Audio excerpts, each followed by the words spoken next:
చూస్తున్నారు కదా, మా ఈ కథ ఇలా మద్యానికి బానిసైన ఒక తండ్రి, ఆ తండ్రిని మార్చడానికి ప్రయత్నించి విఫలం అవుతున్న తల్లి కొడుకుల పడుతున్న కష్టం.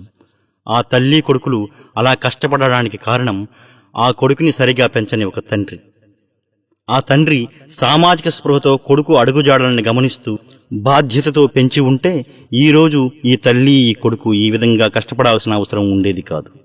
ఈ తండ్రి ఈ విధంగా మద్యానికి బానిసై తన పిల్లలని, తన భార్యని కష్టపెడుతూ ముఖ్యంగా తన కొడుకు ద్వేషానికి గురి అయ్యేవాడు కాదు. దీని అంతటికీ కారణం ఒకవైపు బాధ్యతారాహిత్యంగా పెంచిన తన తల్లిదండ్రులైతే, మరొక వైపు యుక్త వయస్సులో స్నేహితులతో సరదాగా మొదలైన ఒక అలవాటు అదుపులో లేకపోవడం వల్ల ఆ మత్తు పదార్థానికి బానిసై తన జీవితాన్నే కాక తనను నమ్మి తనతో జీవితాన్ని పంచుకున్న తన జీవిత భాగస్వామి జీవితాన్ని, దానితో పాటు తన కడుపున పుట్టినటువంటి తన బిడ్డపై కూడా ప్రభావం చూపించింది.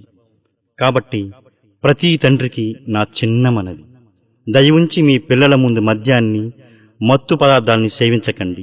యుక్త వయస్సులో ఉన్న మీ పిల్లలు, ముఖ్యంగా మగపిల్లలు ఎవరితో స్నేహం చేస్తున్నారో వారి నడవడికలను, వారి అలవాట్లను గమనించండి.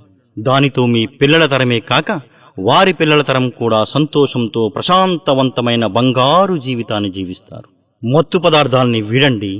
ఆహ్లాదకరమైన జీవితాన్ని, ఆరోగ్యకరమైన సమాజాన్ని నిర్మిద్దాం.